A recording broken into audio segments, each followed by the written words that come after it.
So far we've talked about measures of center and measures of spread.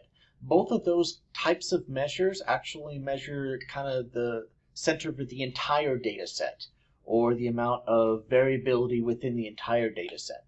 The measures that we're going to look at now, measures of location, actually tell us where an individual value is located relative to the other values in the data set. So in other words, instead of having kind of one number like the mean represent the center for the entire data set, we're going to use these measures to say where a particular value is located relative to the other values. So in other words, we're not going to talk about the entire data set, we're going to talk about specific values within the data set.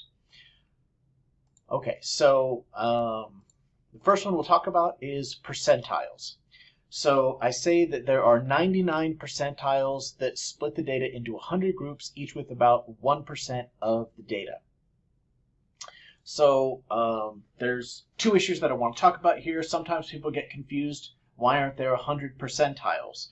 Well, if I've got a pie and I cut it once, I've got 2 pieces, right? So I actually only need 99 cuts in the data set in order to make 100 pieces. All right, so that's why there's only 99 percentiles, breaking it into 100 pieces. Second is the issue of this strict definition really only making sense in a theoretical way.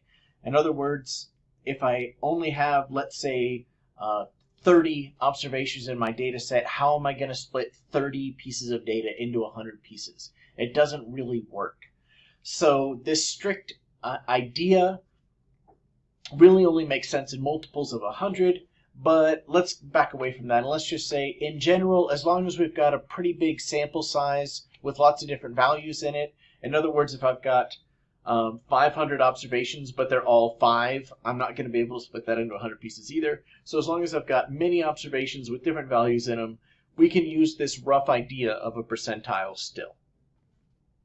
All right, so here's the basic interpretation of a percentile. So let's say that we're looking at the 90th percentile for heights in America for adults.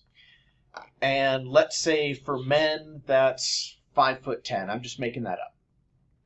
But what that would mean is if 5'10" is the 90th percentile, that would mean 90% of men are 5'10" or less, which leaves about 10% of men that would be above that. Okay, so that percentile is splitting the data into the percentage that's less than that value, which leaves over the amount that's more. So you already know a percentile. We've talked about it already in this section, which is a median. So a median is where we split the data into halves, basically, right? So about half the data is less than that value and about half is more. That makes it the 50th percentile. In other words, 50% of the data is less than that value and 50% is more. So that's the rough idea of a percentile. We use this notation of a capital P with a subscript for percentiles. So the median, as I just described it, is P50. Right? So P with the subscript of 50, making it the 50th percentile. So I include this slide in our lecture notes about approximating a percentile. We're not going to really do this very much. I would let Minitab do it if I were to have us do this. But the idea here is just to give you some rough idea of what's going on as we deal with trying to estimate percentiles when I don't have 100 values, so I can't strictly say where the 90th percentile is. So here's what we would do. First, we'd put the data in numerical order, and then find, right, remember I'm finding a percentile for a particular value, so I need to find that value in the data set. And I'll just take that value, here I've got 17 as the idea, and divide it by the sample size to get a percentage. So I've got 7 observations here, and 17 is the 6th observation out of 7. So that's where I'd start. I'd say it's 6 out of 7, and then as I put that in my calculator, because I don't remember what that is, that's 0.857. So I would call that P86, the 86th percentile, just rounding here. All right, so that's just a way to approximate a percentile when we've got a smaller than 100 data set. So percentiles are especially useful for being able to compare values within a data set, or even compare values across different data sets. But there's some issues. So one, I need a large amount of data, and two, I need there to be multiple values in that data set. Let me go ahead and add on talking about quartiles, because they're really not much of an extension from a percentile. So instead of breaking the data into 100 pieces, like percentiles do, quartiles break the data into 4 quarters, each with 25% of the data. So I say right here there's 4 quarters. So remember, with percentiles, we only needed 99 cuts to get 100 pieces of data, right? So if I'm splitting into quarters, I only need 1, 2, 3 cuts to get those 4 pieces. So there's actually only 3 quartiles, first, second, and third quartiles. We write them similarly to a percentile, where the first quartile would be Q1, and then second would be Q with subscript 2, and so on. So first off, these quartiles are also percentiles, right? So the first quartile means 1/4 of the data is less than that value. So if the first quartile is 10, then 1/4 of the data is less than 10. All right. So let's talk about that as a percentile. If 1/4 is less than that value, that's 1/4 written as a percent is 25%. So the first quartile is the 25th percentile.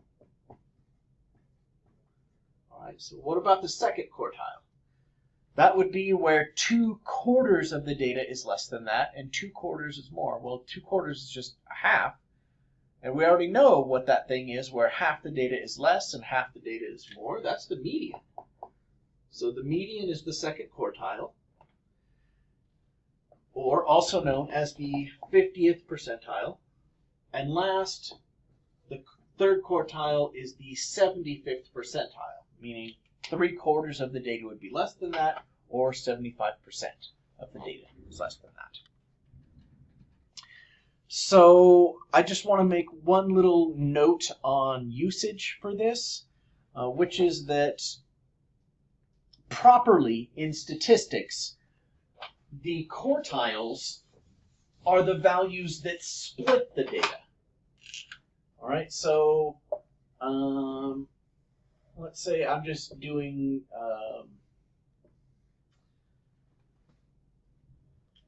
GPAs. I don't know. I'm just making up something, right? So we'll say 3.5 here is a GPA, 2.8. I'm literally just making up numbers right now.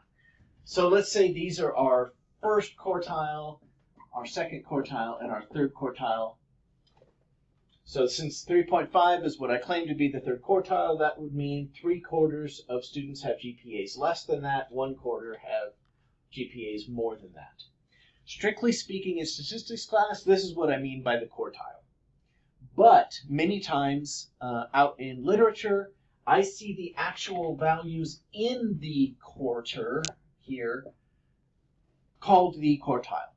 So when we use the phrasing in the first quartile instead of just the first quartile, what they mean is in this first, lowest group of students that have less than a 2.0 GPA.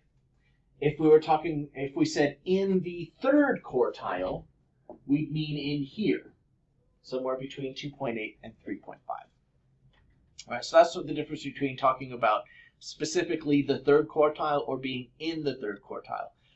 I know that's kind of confusing wording, and so I'm not going to be doing that in this class. I will be using quartiles specifically to mean the cut points, not the values that are in between those values. And last thing I want to bring up, and just talk about percentiles and quartiles, is the interquartile range. So remember, I said the interquartile range is where we ditch the bottom 25% and the top 25% of values. We just throw those out of the data set, and then I see how far apart the values I have left over are. Well, now that we know what a quartile is, this thing right here is the third quartile. This thing right here is the first quartile. So it turns out the interquartile range, a measure of spread, is just the third quartile minus the first quartile. A pretty easy calculation to do using Minitab output because it'll give us these two quartiles. I just need to subtract.